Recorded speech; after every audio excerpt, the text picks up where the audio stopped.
Pemirsa masih di IDX Season Closing dan di segmen ini kami akan mengajak Anda untuk menyimak topik pilihan yang berhasil dihimpun oleh tim redaksi kami.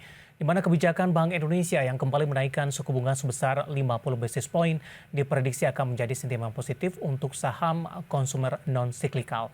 Lantas sentimen apa saja yang bisa menjadi berpengaruh negatif bagi emiten konsumer non-siklikal ini? Mari kita simak informasi selengkapnya dalam tayangan berikut ini.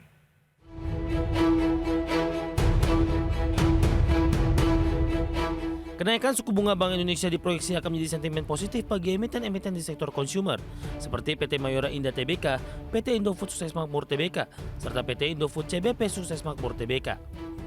Sebelumnya, rapat Dewan Gubernur Bank Indonesia pada 21 hingga 22 September kemarin memutuskan untuk menaikkan suku bunga acuan sebesar 50 basis poin. Dan di tengah tren suku bunga yang terus meningkat, saham sektor konsumer bisa menjadi pilihan utama investor. Analis NH Korindo Sekuritas Cindy Alicia Ramadania, seperti dikutip media, mengatakan saham-saham sektor konsumer memang dikenal sebagai saham-saham defensif. Dalam hal ini, Cindy menilai investor cenderung melakukan akumulasi ke saham-saham sektor ini ketika terjadi kenaikan suku bunga. Terlebih di tengah pemulihan ekonomi saat ini ada potensi masyarakat untuk meningkatkan konsumsi, sehingga diharapkan akan berdampak pada kinerja emiten consumer goods.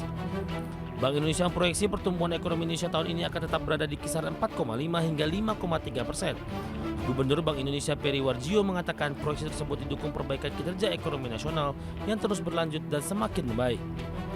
Peri menjelaskan kondisi itu tercermin dari konsumsi sektor swasta yang tumbuh tinggi. Pertumbuhan tersebut didukung dengan kenaikan pendapatan, tersedianya pembiayaan kredit, dan semakin kuatnya keyakinan konsumen seiring dengan semakin meningkatnya mobilitas. Berlanjutnya perbaikan ekonomi domestik tersebut tercermin pada perkembangan beberapa indikator dini pada Agustus 2022 dan hasil survei Bank Indonesia terakhir, seperti keyakinan konsumen, penjualan eceran, dan Purchasing Manager Index manufaktur yang terus membaik. Di sisi lain, equity analis Kanaka Hita Solvera saat dihubungi IDX Channel mengatakan, kebijakan pemerintah menaikkan harga BBM menjadi sentimen yang lebih akan berpengaruh terhadap saham emiten konsumer dan non-cyclical.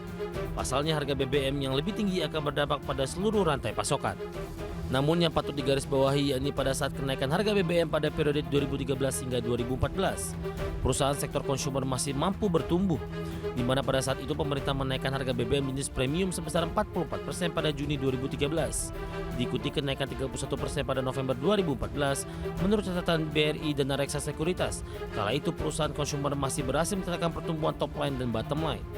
Masih cerahnya prospek emiten konsumer non-cyclical juga menjadikan JP Morgan memilih saham Indofood CBP sebagai salah satu saham pilihan untuk periode September 2022, di mana JP Morgan memprediksi emiten grup Salim itu akan mendulang pertumbuhan kinerja keuangan yang kuat. Selain itu, Pine Hill juga menjadi motor kinerja bagi ICBP, dan ICBP pun mendapatkan peringkat overhigh dari JP Morgan dengan target harga saham berada di level Rp11.600. Sebagai sumber IDX Channel.